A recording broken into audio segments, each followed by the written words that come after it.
What's up, everyone? Welcome to episode number 448 of the Action Movie Guys podcast. I'm your host, Nate, and my co-host is Alex Figueroa. And on this episode, we are continuing on with our theme of action movies that never got a sequel. We paired this up with the RoboCop franchise. The next movie on this list after Spawn, Constantine, and now we are up to 2010's Scott Pilgrim versus the World. Now, I'm going to, when I host fun facts and some information, then we get them scores and we go to Alex. Fun fact number one. I know Alex doesn't like this movie. Now, the only reason I know that is because when this movie came out on 4K, he watched it and said, this movie. So I know that it is one of my favorite movies, period. Like it's in my top 10 favorite movies of all time. Now, we haven't done many of those on this show. I think we've done, out of my top 10, we've done like 3, but they're not all action movies. So that's why. Yeah. But anyway, so I love it. He does not love it. I don't know if things changed. We didn't talk about it. Maybe now he loves it or he still hates it. I don't know, but I'm excited. Some fun facts about Scott Pilgrim vs. World. I saw this at a midnight screening in 2010. It was packed. And then the movie bombed opening weekend. It only made like $10 million. If you watch and read a lot of the information on it, Universal, and this makes a lot of sense, Universal did not know how to market it. It's a very unique movie. It is a unique movie. They didn't know if they should market it as a musical because there's a lot of musical numbers. They didn't know if they should market it as a comic book movie because, well, it is. It's also kind of like a video game as a movie. So there's so many elements. They had a hard time marketing it. It ended up being a big financial failure for Universal. The budget between 60 and 85 million. Worldwide total ended up being 51 million. It has gone on to make a ton of money on disc, and it now has a huge following.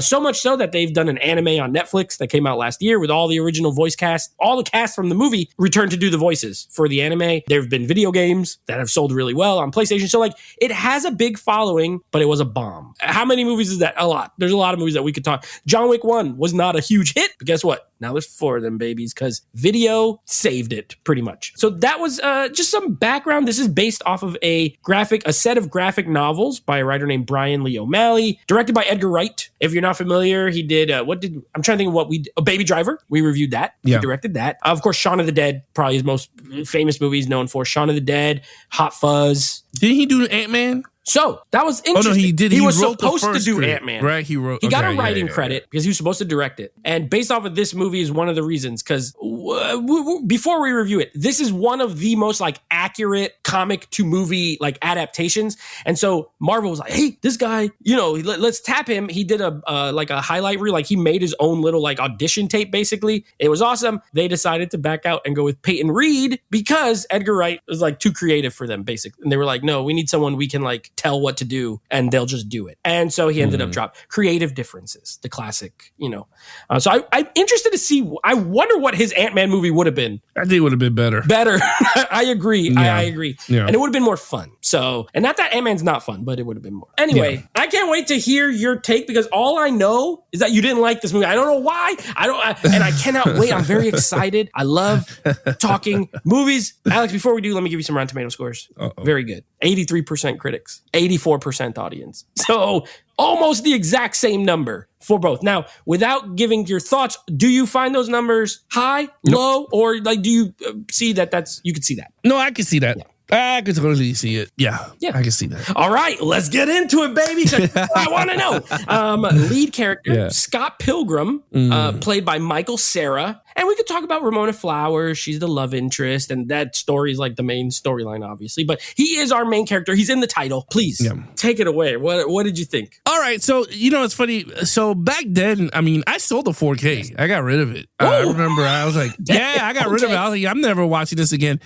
And honestly, I feel the same way even watching it now. Ooh. Now, I did enjoy it the second time I watched it. Sure. You know what it is? That Michael the guy who plays Scott. Yeah, him. I felt like he was a 50-year-old dude playing a young kid. Like how Peter Parker was played by freaking this dude. I forgot his name. Andrew Garfield or Tobey Maguire? One of them? Tobey Maguire, right? Tobey Maguire was 40-something and he's playing Peter Parker in high school. And I was like, I don't get it, but I could see why. Yeah.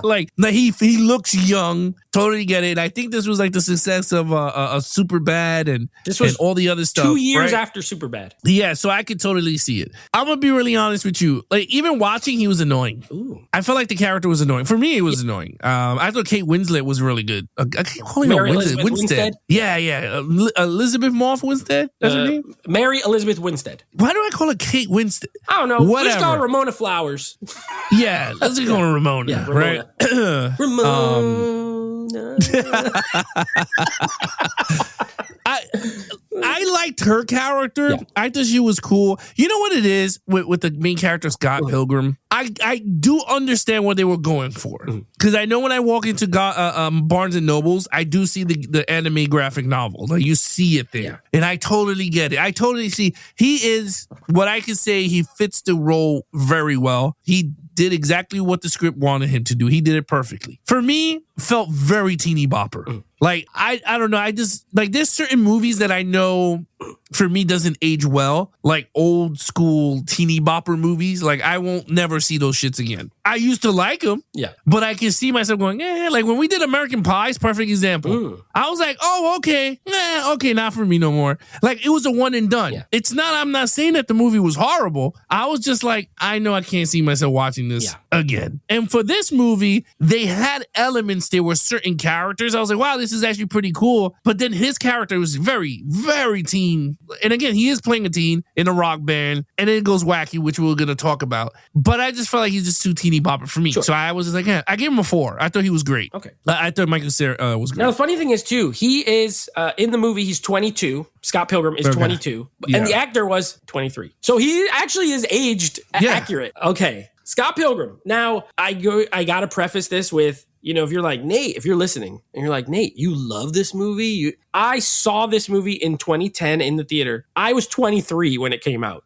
I was the age of most of the characters in the movie. Therefore, I do have a certain nostalgia for it because when it came out, I was that age. I may not have been these people, but you could see yourself, you know, like a little bit like, damn, like that's me, right? Like after college age usually, or very end of college age. I still knew people from like my high school that lived by. So I didn't know high schoolers at the time, but you know, so I related a lot to it. And watching it now, I think Michael Cera, you're right. I think he was a perfect casting choice for the role. I didn't read I'm not a big comic book reader, but from everything I've seen and read and heard, he's like spot on what you would think of if they made a Scott Pilgrim. He was like the only choice to play him pretty much. A flawed character, right? They got a high school girlfriend named Knives Chow. He cheats on her pretty much as soon as he meets Ramona. He's like, I gotta have her, but he doesn't want to break up with her, which is kind of a running joke for a little bit throughout the movie. So he's not like some perfect hero guy, right? But ultimately, I just feel like the movie does a great job of making you kind of like fall in love with Scott. You're like, you know what though? He's just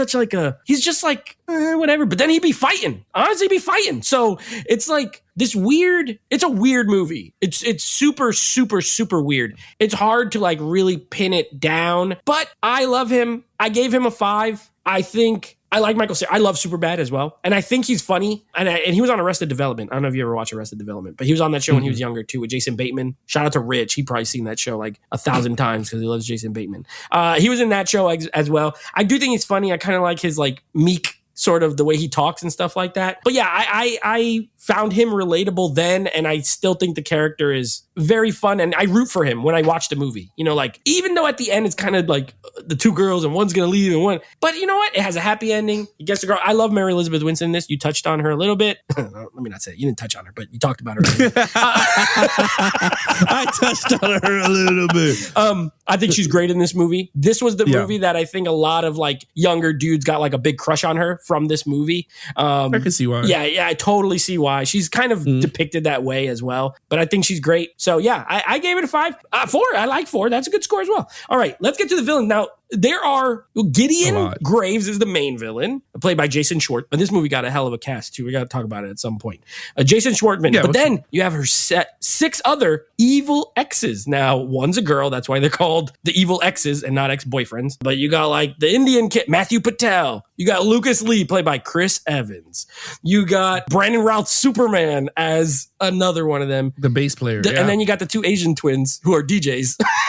Yeah, that was funny. The Kamikaze twins. villains. Yeah. You know, So Yeah. a lot of villains in this movie. What did you think? yeah, I like the villains. I like the villains. You know, like I said, the only problem I had was the main guy. Like I just had, I couldn't relate to the main guy. Yeah. So to me, and it's funny because I'm a musician. Well, I'm a musician, so I was like, oh, okay. So this movie is half me. I wanted to And ask because you about that because I know you play, and I want to know what you think of like the music element. Oh, I loved it. I love the music battles. Yeah. I always thought, because that's exactly how it is. Not exactly how it is, but like in your mind, that is something that goes in your mind when you go on stage and stuff. Like, oh, I'm gonna battle this band, but you're not going like that. But sometimes you wish you did, right? Yeah. But anyway, as a musician, I thought it was great. I was like, man, that's really cool, because that is true. When you get a girlfriend and they come along, they're like, oh my God, you're so great, you're the best thing ever, right? Yes. The next thing you know, you're like, you know my parts. I'll be back tomorrow. It's exactly like that when you meet a girl, especially at the age of 20. Right. That's exactly how it is. You be like, peace, guys. You know my parts. I'm out. Right. But what they did great with I like the villains, like I said. So like I was saying, I'll preface this is I enjoyed all of them. My favorite one out of all of them is two of them. My favorite one was Chris Evans, over the top action guy. Lucas Lee. Lucas Lee, yeah. He's like, I'm talking to you. He said, the first click you hear is this phone, and the second one is me pulling the trigger. So I thought that was funny, and then when he's like all the stunt doubles and everything, I thought that was mad. When he's like, which one of us is the real one? Yeah, right. I was like, oh my God. And my favorite one was Brandon Roth, the vegan power. Oh my God, bro, the vegan. He's like, what's vegan? And you once were a vegan, but now you will be gone. He said, "What's a vegan?" Like vegan. What the? Yeah, what the heck? Like he was my favorite one because they did the bass battle, and I thought that was cool. Yeah. And I was like, the one thing I will say Edgar Wright did. This could fall under. It could be under anything. It doesn't even matter. What I enjoyed about it was visually how he turned all this shit into like an anime. Yeah. I liked it. I enjoyed it. I thought it was really fun, especially the scenes that you see him running with the swords. It was like stretched out. Yeah. I thought that was pretty cool. But with the bad guys, I like that each of them had different style of fighting. So I thought that was pretty cool. And I love some of them was fighting within the music. I thought, to me, it was cool as a musician. I was like, oh, that's pretty fun. Yeah. Like when it was the twins versus Cat them. Nagi twins and the big gorilla comes out. the gorilla fight dragons and gorillas. It's awesome. And my favorite one, I forgot to bring her name, was the drummer. She said, we're going to kick her ass. 1, 2, 3, 4. Kim. Yeah, Kim. Yeah. We are sex bomb. 1, 2, 3, 4. Yeah. Yeah. And you see like these crazy accents coming out. I thought it was fun. Yeah. Like I said, each villain was pretty good. I liked the villain at the end. He looked like Austin Powers to me. Yes. Like he looked like a real life Austin Powers. So I thought he was cool, but as a whole, I gave it a 5. I thought all the villains were fun. And in terms of the movie, I think that's where the movie is best at, is the villains. When he goes up against, when it goes to the love story with Knives and and Ramona, to me, I'm like, oh, it took me out of the funness of the fights against the exes. Pretty much. Yeah, I gave it a 5 too. But I agree with everything you said. I think they're one thing.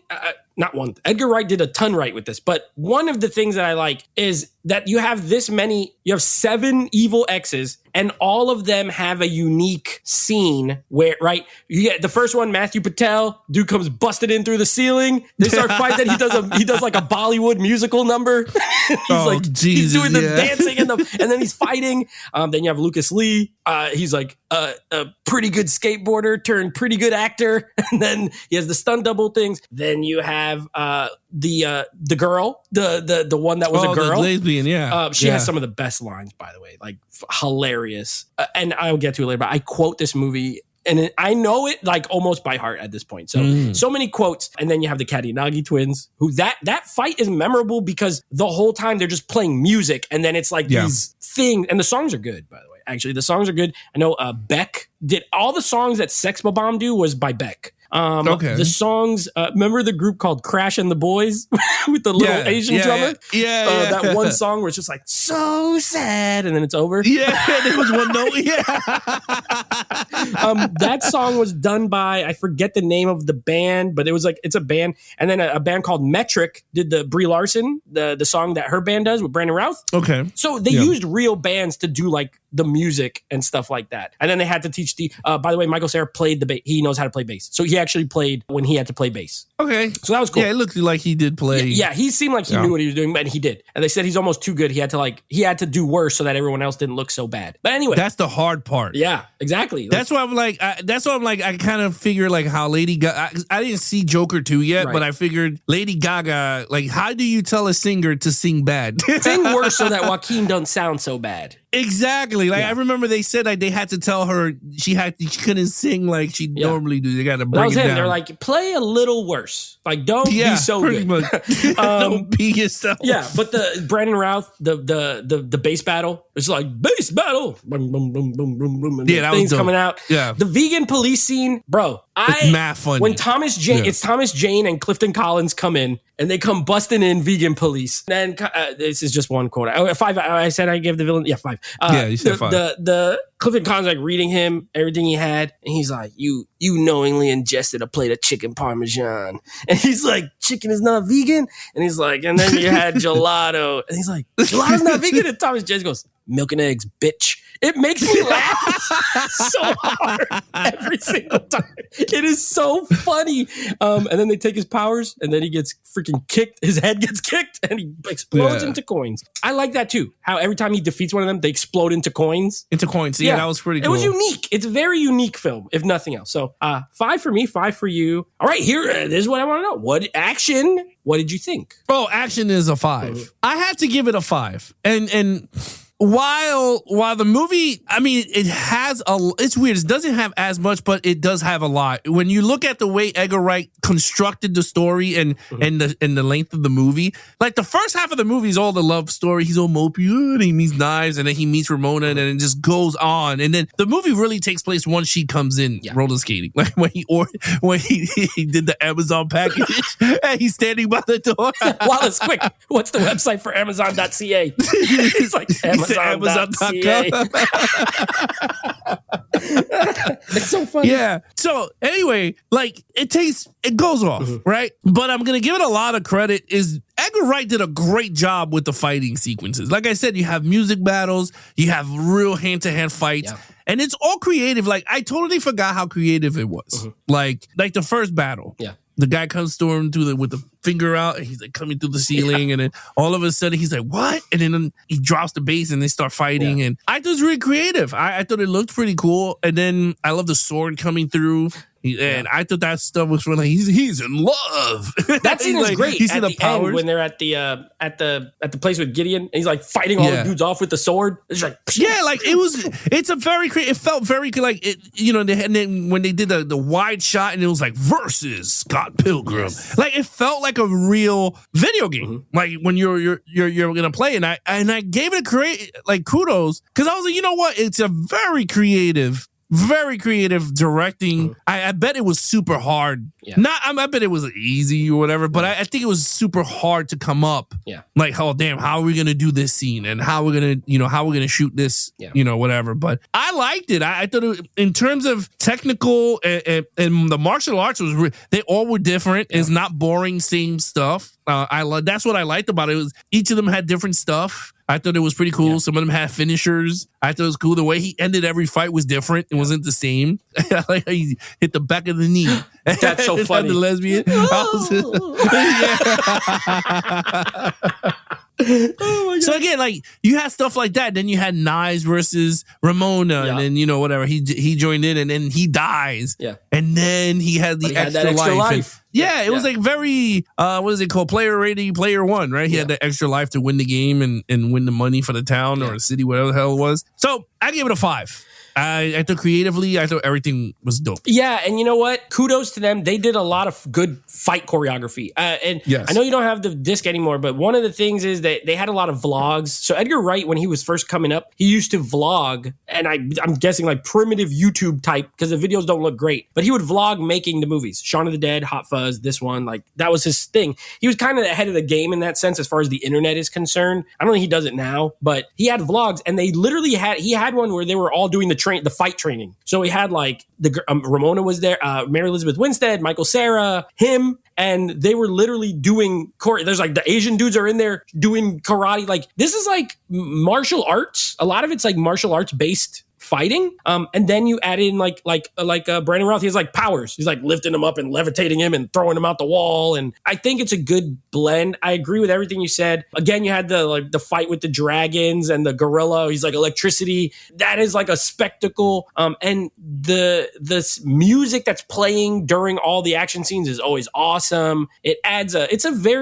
This movie is a very visual and like audio visual experience, honestly. Yeah. It's loud. It's like a lot going on, but I wouldn't say it's like chaotic, and you always can see like it's very well directed. You're not like, what is happening? No, you can like see the fighting and everything. So I agree with you. I think the first half hour, there's no action, but as soon as Matthew Patel pops in, there's like 6 action scenes because he got to fight all these X's and each one of them has like a full on action scene. So there's a good amount of action, but it's so well done and different, right? It's very creative. So I gave it a 5 as well, like comfortable. And it's not just, I don't want people to say, oh, you're biased, because I love it because I think it's legitimately great. So I agree with you. I gave it a 5 as well. All right, now I can see something maybe changing here for you. What'd you give the storyline? Okay, so when it comes to storyline, I had to look up on the reading again because I was just like, what really was the story? Mm-hmm. Like, it was a lot of stories in one, right? You had the band battle, them trying to get a rock contract, right, for the band. He was the bass player, but then the other guy, Young Neil, sounded way better than he did, right? Young Neil knows my parts. Yeah, so you could see that, but then it was mostly the love story. Yeah. Right? He's with knives, and then he meets Ramona, and then he fell in love with Ramona, and then he cheated on them, so it's a back and forth. Then Gideon comes in. Yeah. And then he has to fight the seven evil X's. Yeah, so like pretty much the storyline is very basic storyline, but again, it's very teeny bopper for me. So, but I will give it as kudos. I give it a 4 in terms of it is a teeny movie in a nutshell. But the fact is that he has to fight the 7 dudes. And I think to me, that would triumph more than the love story. Yeah. Like if it was way more love story, I would be like, ugh. Yeah. But no, they focus more on the, he's like, how many more of these guys you dated? My favorite part, he's like, how about you tell me what they were like? And then she's like, but why do you want to know? He was like, well, if I got to fight them. He's like, did you ever date anyone who wasn't a total ass? And she's like, you're not yet. So far. And then he was being an ass. That was bad. Fun. Yeah. That's funny. Yeah. So, yeah, I give it a 4. I thought it was great. All right. I give it a 5. Perfect. Fantastic. Nostalgia. But yes, part of it is that for sure. Yeah. Part of it is the fact that Edgar Wright was able to adapt this thing into without, there's some stuff that's removed because obviously this is like a 6-part series and he had to cram it into a 2-hour movie. But nothing's added as far as I know. Like there's not a lot of changes. It's more like we just had to subtract certain storylines that otherwise the movie would be 5 hours long. So it's an incredible task. But the reason I give it a 5, because this movie, it is a love story. But to me, I've always watched it as a comedy first and then an action movie kind of second, right? And it has great action. I can see that. Yeah. The movie's hilarious for me, and comedy's subjective. So some people I could see, if I was in your shoes, I don't know if I would feel the same way about this movie, not having seen it when it came out. You know what I mean? And I know my brother, he's younger than me, but he loves this movie. I know a lot of younger people that saw it when they were teenagers, early 20s, love it. I don't know if 38-year-old Nate would watch this now for the first time and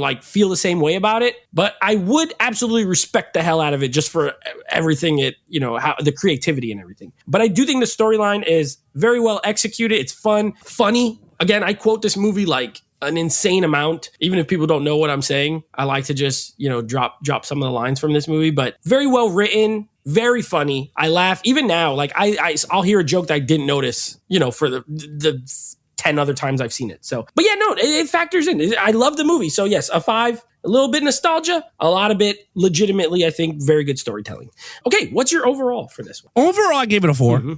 I like the battles. Yeah. If the movie was more battles or whatever, it was he had to go through levels, I would be like, yo, this shit is dope. Yeah. But I just hate the beginning. Mm-hmm. I'm just like, ugh. But I can see it from point of view, it's you're right. I mean, it is a very funny movie. I'm not saying, I was laughing my ass off. Yeah. It's not like I wasn't sitting there hate watching. Right. I literally was laughing. Mm-hmm. I was like, this dude's the idiot. Yeah. It was mad parts, and I was just like, okay, but I don't know. For me, just the stuff with knives was just not funny as much. Yeah. I like his Macaulay Culkin's brother was funny as hell. Yeah, Kieran Culkin. Oh my God, Wallace, his gay roommate Wallace. is mad funny. Yeah. Yes. He was like, I need you to stay out of here for a tonight. week. And then he was like, for a year. And maybe for a week. Yeah, and maybe for the forever. Did you ever consider moving in with Ramona? Yeah.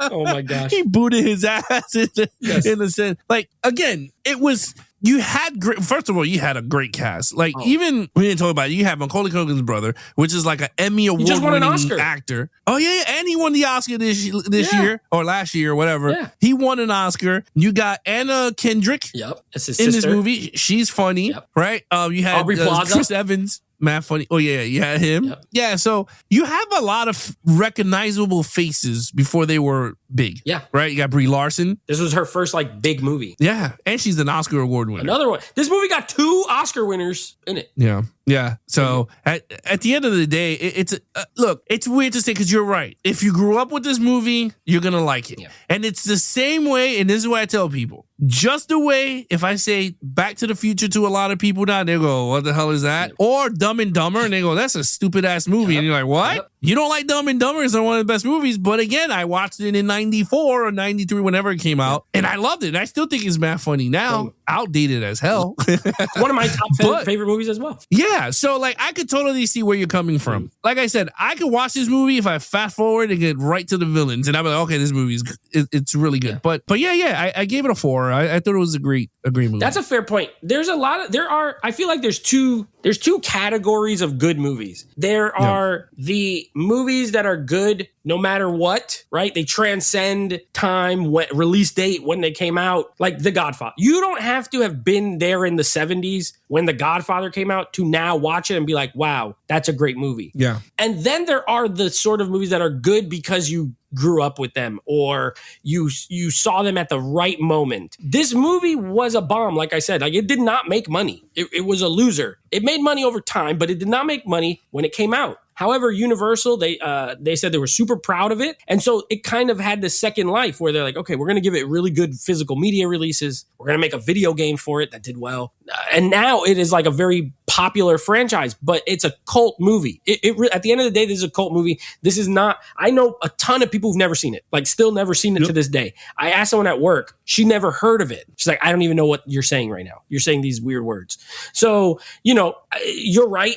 This falls into that category. I don't think this is one of the universally great movies. To me, it's great, but I could totally see someone watching and be like, that movie's super weird, and I could not get into it. You know what I mean? So you're right. I agree with that sentiment. I gave it a 5. For me, it is it's in my top 10 favorite movies of all time. I don't have any issues with it. I think it's funny. I love the music. I've listened to the soundtrack. I can't tell you how many times. Great music, great comedy, fun action. One of the best 4K discs. We were talking off air. Looks incredible. Tons of features, great audio. It is one of my favorite movies. And if they ever released it in a super mega Scott Pilgrim head bundle thing, I'd consider rebuying it. I'm not lying. I consider it because it is one of my favorites. So I love this film, but I'm glad you mostly liked it. I could see, though, the parts that you didn't like. I totally understand that. No, I enjoyed the movie. Yeah. If you asked me now before, I would have not sold the 4K now, like I did before, because I was like, I'm never watching. Yeah. Now I would have kept it and would have went, oh, you know what? I'm in the mood to watch something, whatever. Yeah. I would have just skipped to the part where they get into the band battle. You also probably would have liked a lot of the features, especially the bloopers, because they're all unrated. So the movie's PG-13, but the bloopers they'd be just cursing like crazy. Oh yeah, and it's really funny. I can imagine, because you got a lot of. You mentioned the cast, right? You have Kieran Culkin, Michael Cera, Mary Elizabeth Winstead, Anna Kendrick, Aubrey Plaza, Brie Larson, Chris Evans, Jason Schwartzman. And you have some lesser knowns like Mark Webber, Johnny Simmons, who was in a bunch of stuff. Allison Pill, the drummer. I think she was nominated she was on TV. I don't know what's the movie? One of those HBO shows that with Jeff Daniels or something, like a political show. So a lot of people who went on to do you got a couple Marvel people in here, Chris Evans and Brie Larson. got some Oscar winners. Like, it's aged well in that regard of like who is in this movie. It's like, what the heck? All these famous people are in this one movie. So yes, I love it. You liked it very much, which I like. What's your total points? Very shocking, but I gave it a 22 out of 25. You love this movie. I gave it a 25. I gave it a 25 out of 25. For Nate, a perfect film. For Alex, a very good film. I like that very much. Better than Spawn. Better. Oh, better yeah, I will watch it from beginning to end. This over Spawn. This is better. Yes. Well, we're going to see where this train is going to take us. I don't know if we're going to go up or down next week, but we're going to be doing the RoboCop remake to wrap up that franchise. And then we have a movie called Bloodshot. Now, Alex, have you ever seen Bloodshot? I saw it. Okay. You know what's funny? Did I see it in theater? No, I did not see it. That was my first digital purchase. Was Bloodshot. Oh, so this is a milestone film for you. Your first digital purchase. My first digital purchase. I did see this in the theater. So I saw my boy Vinny D in the theater. I had no idea who this character was before. And guess what? I have no idea who he is now that I've seen it, but we're going to rewatch it. I've only seen it once. I'm assuming you've only seen it once. Yeah. And we're going to see how we end this month. And then very excited because I get to announce the next set of movies after that episode. So stay tuned for those. All right, there you have it, guys. You guys want to follow us on our social media accounts, please follow Nate over on Instagram at Netflix Reviews. Check out the podcast with him and his friends called Netflix Movie Reviews. Head over to youtube.com/Action Movie Guys. Subscribe, leave comments on your favorite episode. And of course, you can take us on the go with the Action Movie Guys podcast, available on all podcast platforms. Other than that, he is your host Nate from Netflix Reviews. I'm his co-host, Alex Figueroa. Be awesome to each other and geek out.